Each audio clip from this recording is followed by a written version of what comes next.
Le danger de l'ego précoce. Amis internautes, c'est le sous-thème que j'aborde ce mercredi 26 novembre 2025 alors qu'il sort 13h à Soupoko, Zapota un peu partout au Bénin. Si vous tombez sur cette vidéo pour la première fois, sachez que je suis Manasseh Abousaga. Nous sommes bien sûr dans mes aventures livresques avec le livre L'ego est l'ennemi de Ryan Holiday. Alors, le sous-thème, le danger de l'ego précoce, un sous-thème un peu long, mais aussi très intéressant. Et donc, je vais essayer de l'aborder en deux parties. Dans cette première partie, je reviens sur deux personnages cités par Ryan Holiday, ou si vous préférez, je reviens sur deux anecdotes racontées sur ces deux personnages.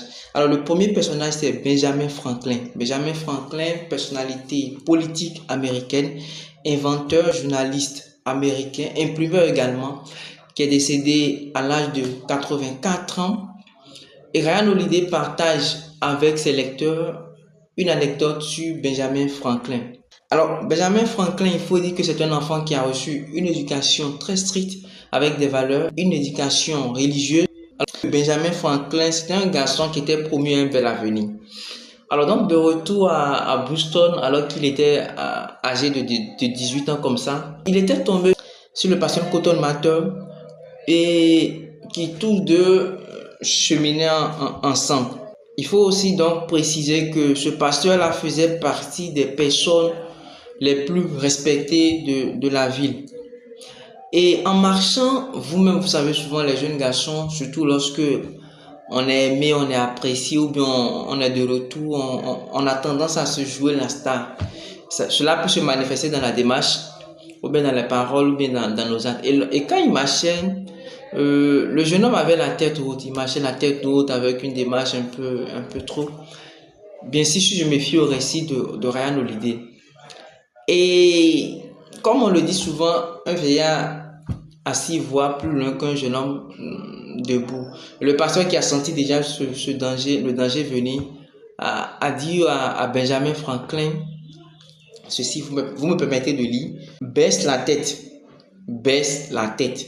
Mais trop absorbé par sa performance, trop concentré sur son désir d'impressionner, de faire son petit malin, il n'a pas écouté le conseil jusqu'à ce que le malheur arriva où il s'est cogné à quelque chose. Quelle fut alors la réponse du pasteur? Le pasteur lui a donné un conseil qui va marquer à jamais la vie du jeune Benjamin Franklin à l'époque. Le pasteur lui a dit ceci, je cite encore, vous me permettez donc de lire. Que ça te serve d'avertissement. Que ça te serve d'avertissement. Ne garde pas toujours la tête aussi haute. Baisse la tête, jeune homme. En cheminant dans ce monde, et tu éviteras des coups. A-t-il tenu compte de ce conseil? La réponse dans les prochains épisodes. Alors, sans transition, j'aborde le second personnage évoqué par Ryan Holiday dans son livre L'ego est l'ennemi de Ryan Holiday. Le deuxième personnage, c'est un nom qui ne vous est pas sans doute étranger. C'est John Rockefeller. Je parle de John Rockefeller comme quelqu'un qui n'est pas étranger parce que c'est l'un des industriels les plus connus de l'histoire en Amérique, dans le monde. Un vrai babadjer qui est décédé à l'âge de 97 ans. Premier milliardaire de l'époque contemporaine. Quelqu'un qui a fait fortune dans le pétrole, dans l'aviation, dans l'automobile. En tout cas, quelqu'un qui n'a pas vécu inutilement. Un vrai babadjer, comme on le dit, de l'autre côté de la lagune ébriée.